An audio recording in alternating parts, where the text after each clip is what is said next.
I was 7 years old when my father went to prison.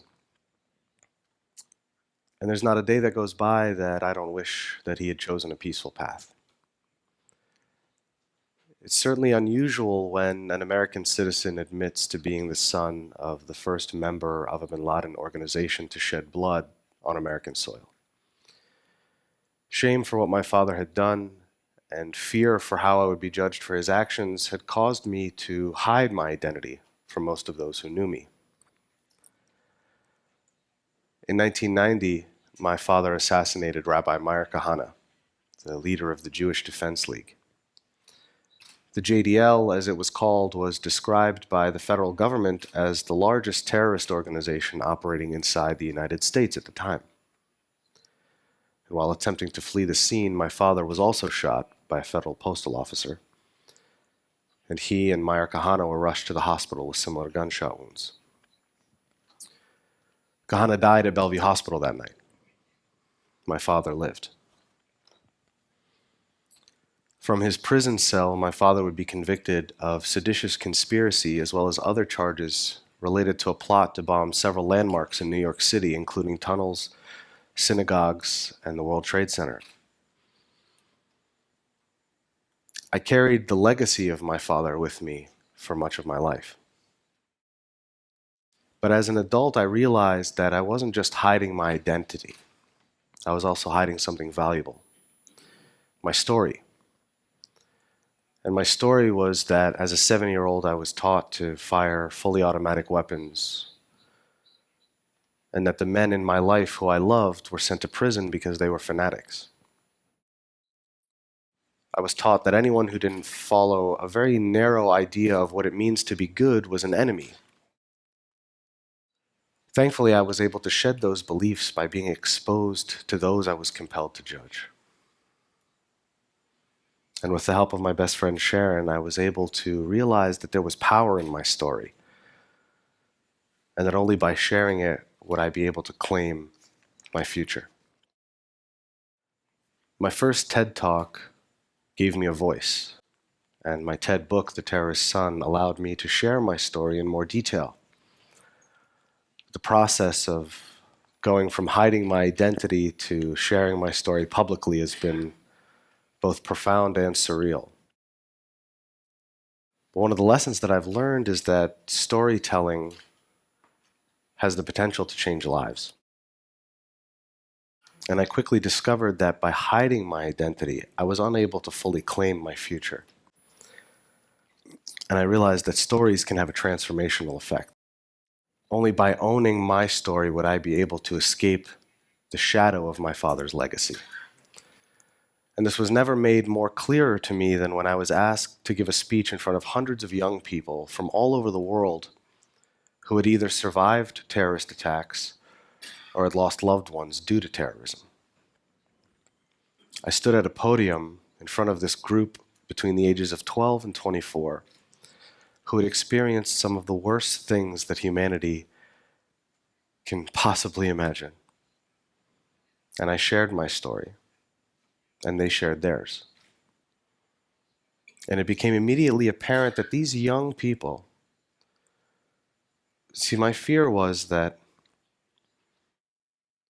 I was somehow supposed to teach them something. What knowledge, what wisdom could I share with them that may make them feel like this world is worth saving? But it became immediately apparent that these young people refused to allow the worst experiences of their lives to determine their life in a negative way. We can look at the headlines and think that this world is beyond saving, or we can look to the incredible resolve of these young people and the many others like them around the world who have been through these terrible experiences but refuse to be broken by them. They were sharing their stories and they were helping each other to heal. Now, it's easy to think that with all the information we have these days, that the world is worse than it ever was. But the truth is, these young people refused to allow the extremists to win. They weren't going to let them become what these extremists hoped: hateful, fearful, full of angry. They would not be broken by it. And it was a beautiful sight to see. They came from every walk of life, every religion, or none at all. But to watch them help each other was just incredible, and it was a privilege for me to be a part of it. And it served to me as a reminder that we must work together in order to achieve peace. Remember that extremism thrives on the fringes of society. When we divide people into smaller and smaller groups based on one arbitrary distinction or another, we create communities ingrained with hostility toward one another. But what is peace? As I have come to understand the definition of peace, it is not an absence of violence. Because the truth is, in a free society, there will always be people willing and able to commit acts of terrorism in the name of their beliefs. No, peace is not an absence of violence. Peace is a proliferation of justice. And courage is having the strength to stand up for that justice in the face of extreme violence. Over the past year and a half or so, I've received countless emails from all over the world about my story. And it wouldn't be an exaggeration to say that 99.9% of them have been overwhelmingly positive. But I noticed a theme in these emails. People not only crave stability, but peace. And I realized then, as I do now, that what the world needs are people, storytellers, who are willing to share how they were able to overcome their prejudices. But it can be a difficult task. I was speaking for 5 years before I felt that my voice was being heard. But I realized that storytelling has the potential to change lives. It may come as a surprise to some that although I was raised in the religion of Islam, I am no longer a Muslim. And this has little to do with my feelings on Islam in particular. I knew that my father's actions were well outside of the mainstream. And in fact, I only bring this up to point out that I'm not here advocating for any particular belief system.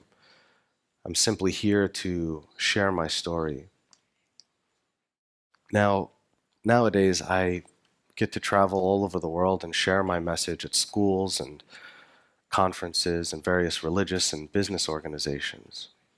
And a few months ago, I had the privilege of being invited to share the stage with Archbishop Desmond Tutu at the Skull World Forum at Oxford University. And it was really an honor for me to be a part of this because it showed that while our individual beliefs are precious, they're never something that should be used to divide one another. It is by finding commonalities within each other, by communicating, that we make this world a better place. This desire for common ground leads to respect and ultimately peace. Which is why I find that it's so important that we bring people with different belief systems together. Now, this can be one of the most useful tools for encouraging solidarity within our community. And when I say dialogue, I don't mean that we bring everyone into a room to debate who's right and who's wrong. All I'm talking about is simple interaction, sharing a meal together, or working together on a community project. It not only aids in dispelling false stereotypes and prejudices, it helps to create stronger, safer communities. Opening up dialogue between people of different backgrounds helps to promote mutual respect and understanding among all faiths and cultures. And I really urge everyone here to look into the different ways to foster interfaith events in your community.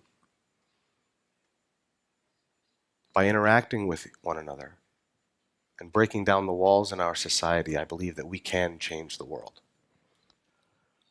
Being raised in the home of a Muslim zealot, I've been exposed to many of the things that people fear about Islam. Yet I stand here promoting peace. This would be impossible in a world where we hang on to those old prejudices. And it's only by bridging the gaps in our beliefs that society will be able to withstand the psychological effects of extremist violence. When we ostracize the innocent, it tears apart the fabric of our society, which only works to foment the next generation of intolerance. Ultimately, it is human experience that will solve this dilemma. Wherever I speak, the subject inevitably turns to groups like ISIS and what can be done as an individual in society to combat those willing to go to such brutal lengths for their beliefs.